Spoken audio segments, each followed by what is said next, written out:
Morning, I'm Frances McCandless. I'm the Chief Executive of the new Charity Commission for Northern Ireland. I have nothing to do with the erotic review, but I might talk to Malachy about it afterwards. We're a new public body and we will be registering and regulating all of the charities in Northern Ireland, because we haven't yet begun to register them, although other powers such as investigation and other casework are live. We don't really know how many there are, but we do know that a great many of them are involved in dealing with issues of equality, promoting issues of equality, campaigning on issues of equality, and influencing and helping to work out public policy on equality.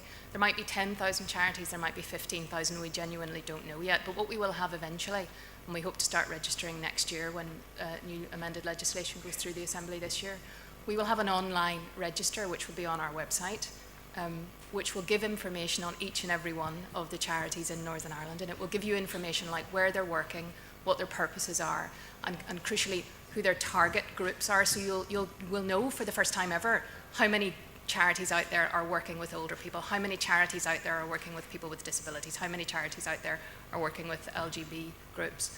And that will be a very, very useful source of information, I think, which will confirm what we already anecdotally know, which is that really since the formation of the legal concept of charity, many charities have existed to promote the voice of the voiceless, or to provide, maybe in the early days in a more paternalistic way, resources that the weakest in society could never get for themselves. So actually the earliest legal statute written down that brings together charitable purposes dates from 1601, and at that time you would have seen a great many funds or homes or trusts set up for poor and indigent women of the parish, or for poor children. So it was always the weakest and most vulnerable groups who were the subject of charity. Now, that has changed a lot, and what many modern charities are doing is promoting empowerment, is allowing people who are often ahead of the curve, because of course how these issues get identified and come eventually to be the subject of public policy and legislation is that a group of people get together and say, well, there's something desperately wrong here because we collectively are not being treated in the same way as everybody else. So we've identified an issue. We're going to band together, we're going to raise awareness of the issue, we're going to make sure we're heard at the highest levels. That often results in policy, that sometimes results in legislation, and that sometimes results in changes of attitudes. But as Fidelma's made very clear, government can't deliver equality to us in every substantive way. It's something that we have to deliver to each other as fellow citizens. And quite often what charities are doing, and have been in the vanguard of doing, is identifying the new areas as they arise. We weren't, 20 years ago in Northern Ireland, we weren't talking about Eastern European migrants and whether we felt comfortable with them or not, but we are today.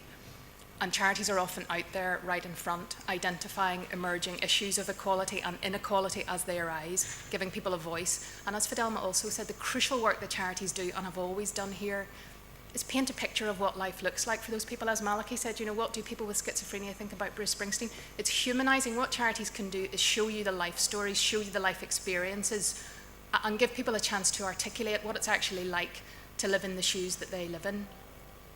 I personally actually was extremely surprised to see the attitudes towards people with mental ill health. I'm still trying to kind of rationalise that one myself, and there are of course groups like McCandless and the Association of Mental Health and many others who deal with learning disability and mental ill health and have been for many years. But given that 1 in 5, as Michael said, 1 in 4 of the population are going to experience mental ill health or already have, there isn't anybody in this room who isn't related to someone or married to someone or friends with someone who won't have a direct experience of this. So I personally actually find that very, very surprising indeed. The attitudes around that aren't changing.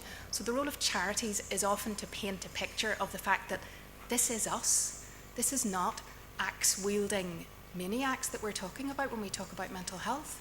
We're talking about your sister who's living with depression, or your brother-in-law who suffers from anxiety. It's about actually humanising and normalising and exposing people to what these categories of equality look like when they're transposed into an actual human body.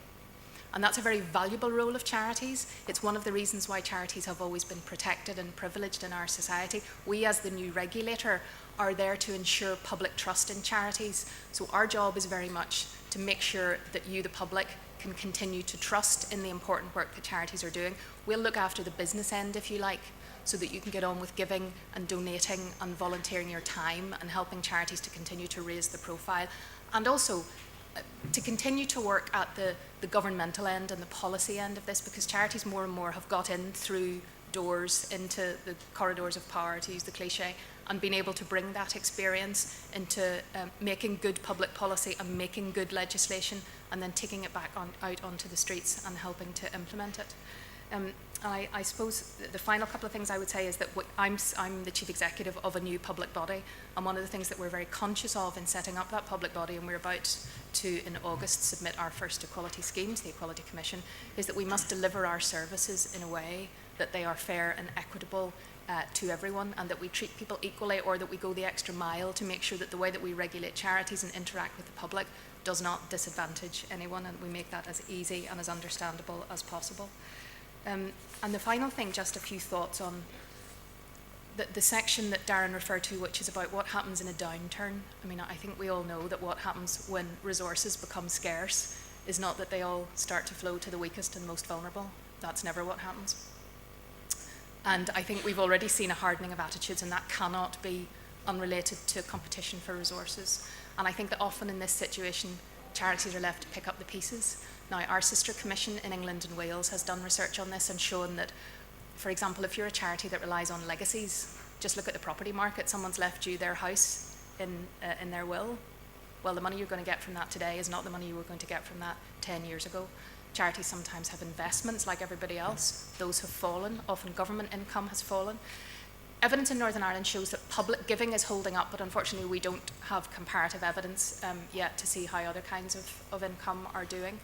But often charities are hardest hit in a recession because the demands on their service go up and the resources they have coming in go down. So I suppose as a final plea for charities, I would say as the regulator, we'll be expecting them to continue to do their business in the proper way, but we'll also be hoping that the public will continue to be supporting them in the important work that they are doing in promoting quality, and crucially in identifying what next year's issue and the year after that and the year after that is going to be. Thank you.